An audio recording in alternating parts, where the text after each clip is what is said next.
आणि हळद सुद्धा चांगली ना? चांगली चांगली निर्जंतुक. First class. आता याचे आपण मुटके करायचे. हो. मुटके केल्यानंतर ते शिजवायचे, वाफवून घ्यायचे. वाफवून झाल्यानंतर ते तळायचे आणि मग खायचे. हा प्रोसेस आहे. डीप फ्राय किंवा शॅलो फ्राय कसं करायचं अर्थ.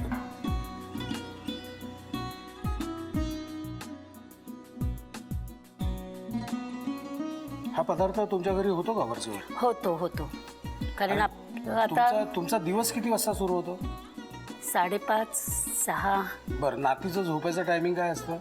रात्र जागवते का ती? अजिबात नाही. माझी नात इतकी शांत आणि इतकी खेळकर आहे. कोणावर गेली आहे? ती तिच्या बाबांना. प्रश्न आहे ना? आहे थोडा अवघड, पण ती थोडी माझ्यावर पण गेली. अरे काय म्हणजे घरी तुमची सूनबाई आणि मुलगा. सावकाश गरम झालं असंच ठेवायचं.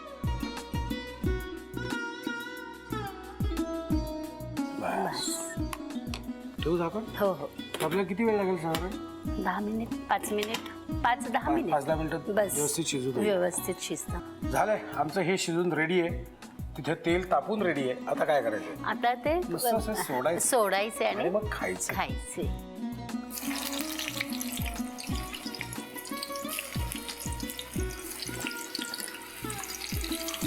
हे आपल्याला कशाबरोबर खाता येईल? टोमॅटो सॉस किंवा खोबऱ्याची चटणी त्याच्यावर खाता येईल.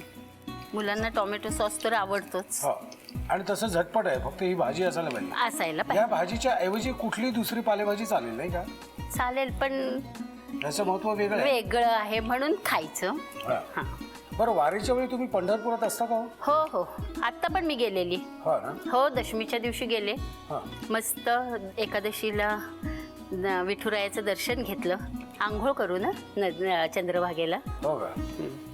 एक वेगळा माहोल आहे. इकडच्या माहोलचं वर्णन तुम्ही आता आपण पुढची रेसिपी बनवू ना त्यावेळी जरा तुम्ही करा बरं का.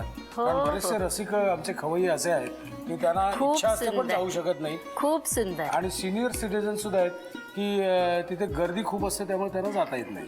मी म्हणते म्हणजे जे कामगार आहेत, काम करणारे, त्यांना खरं वारी म्हणजे एक टॉनिक आहे. हो ना.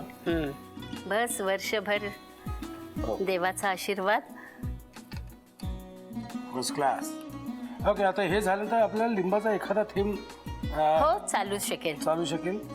खरं म्हणजे घालायचं असतं, पण ज्यांना आवडत नसेल त्यांनी लिंबू नाही घातलं तरी चालेल, पण आपल्याला आवडतं.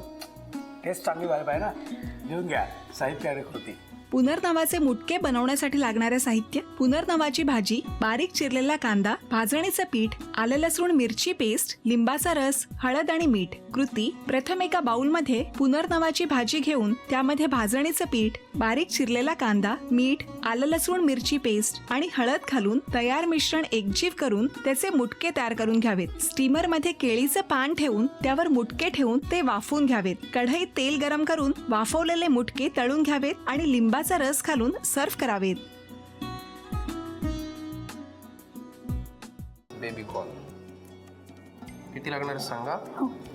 सगळे लागतील. हो. चिली बेबी कॉर्न मसाला ना? हो, फ्राय. हे आपल्याला तेलावरती जरा परतून घ्यायचंय. बरं, मग आता हळूहळू सगळे पदार्थ यायला लागलेत तुला? हो. किती वेळ लागेल याला परतून घ्यायला? थोडा वेळ 3-4 मिनिटं लागतील. बरं, ठीक आहे. हे परतून झाल्यावर पुढे काय करायचं? पुढे आपण शिमला मिरची आणि कांदे परतून घ्यायचे. परतूनच घ्यायचे? हो. बरं, तू आत्ता आम्हाला सांगितलंस की तू स्पॅनिश पण शिकतेस. हो. मग स्पॅनिश रेसिपीज काही आज आमच्यासाठी निवडल्यास की नाही? नाही. स्पॅनिश बोलता येतं? हो, येतं. कसं बोलायचं स्पॅनिश?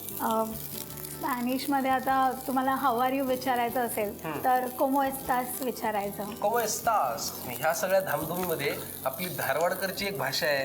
हो, कानडी येतं ना. मग ती पण आम्हाला कोण शिकवणार? मग आता ती तूच शिकव. कसं म्हणतात कानडीमध्ये? तू कसा आहेस?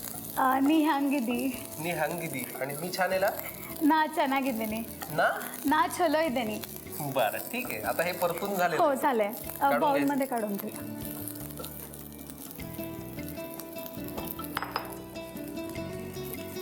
आज तुला मदत करणार बरं का मी वेगवेगळे पदार्थ करायला. चालेल ना? हो. आवडेल मला. आता काय पुढे लागणार आहे? तेल. बघ बरं. थोडं अजून. कांदे कांदा परतायचा. किती लागणार बघ? बस. वा, वाफाळलेले बेबीकॉर्न इथे आहेत जे आपण आता परतून घेतलेले आहेत. आता पुढे आपण कांदा सुद्धा परतायला घेतला आहे. शिमला मिरची बघ सगळी लागेल. हो. काय पुढे करायचं आता? आता हे काढून घेऊया. बरं, झालंय हो परतून? हो हे पण याच्यात काढायचं? हो चालेल. ठीक. 3 गोष्टी आपण आतापर्यंत परतून घेतल्या. हो. हे आपण तिन्ही वेगवेगळं का परतून घेतलं? कारण त्याची कन्सिस्टन्सी वेगळी वेगळी आहे सॉटे होण्याची, बरोबर, कारण म्हणजे शिजण्याची. हा, बेबीकॉर्न तसे जाडसर असतात. जाड असतात. हो. थोडंसं तेल लागेल अजून. हो थोडं. बघ. बस. हम्म. जिरं. आता फोडणी करायची हो. जिरे आपण घातले. पुढे पुढे गरम मसाला. बघ. बस. प्रमाण सांगा तू. प्रमाण हो. तू सांगशील त्याप्रमाणे मी हो घालणार. हो हो. पुढे काय लागणार आहे? हळद, लाल तिखट आणि मिरी पूड. बरं. पुढे हळद, हो. लाल तिखट बस. आणि मिरपूड. हो. बर. पुढे हो.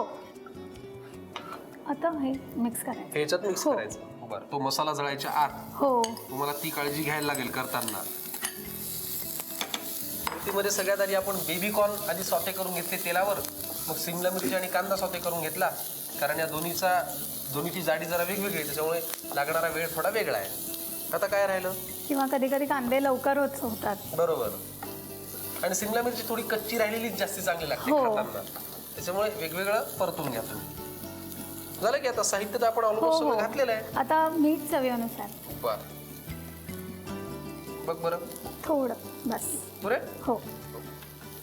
हे झालंय. आपण गॅस बंद करू. करा मग. झालं. मग आपण कोथिंबीर पण लगेच ह्याच्यावरती छान अशी सजवूयात. हो हो.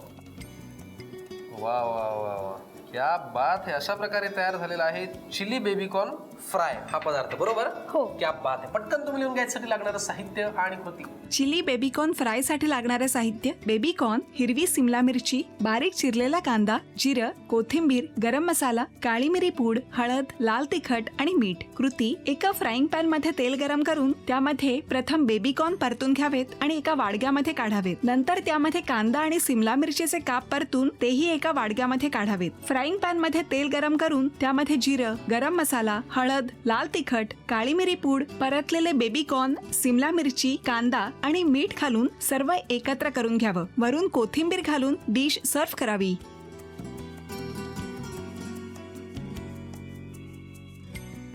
पहिला पदार्थ आपल्याला वैभवीजींनी करून दाखवला. आता दुसरा पदार्थ आपण पाहणार आहोत. त्याचं नाव काय? याचं नाव ऍक्च्युली निप्पट्टू आहे, पण मी ह्याला वेगळं नाव दिलंय राईस क्रॅकर्स म्हणून. निप्पटू. हो. हे कुठल्या भाषेतलं नाव आहे? ऍक्च्युली हे म्हैसूरकडचं बरं. आहे. माझ्या बहिणीच्या सासूबाईंनी केलं होतं पहिल्यांदा. तुझ्या बहिणीच्या सासूबाईंनी पहिल्यांदा ते केलं हो. होतं निप्पटू. हो. मग त्याला तू काय नाव दिलं? Rice rice crackers. क्रॅकर्स. का बरं नाव बदललंस? ते जरा म्हणजे युनिक नव्हतं वाटत मला. युनिक करायचं होतं काहीतरी, आणि त्यात ते चण्याची डाळ नाही वापरत. तू वापरतीयस. हो. बरं. आणि युनिक पेक्षा युथला अपील होणार असं नाव जरा हो. वैभवीला हवं होतं आजच्या जनरेशन साठी, म्हणून तिने राईस क्रॅकर्स नाव दिलेलं. बरोबर. बरोबर. ठीक आहे. मग या क्रॅकर्स साठी काय साहित्य लागतं ते पाहूयात. हो. मग कृती करूयात. सांगा. तांदळाचं पीठ, तीळ, चण्याची डाळ, हिरवी मिरची, जिरे, हिंग, आल्याची पेस्ट, मिरपूड आणि मीठ. Very good.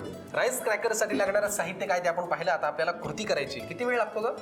साधारण 10 ते 15 मिनिटं. तशी लवकरच होते. हो हो. ठीक आहे. पहिला पदार्थ करायचा आहे. मेथी मटर मलाई.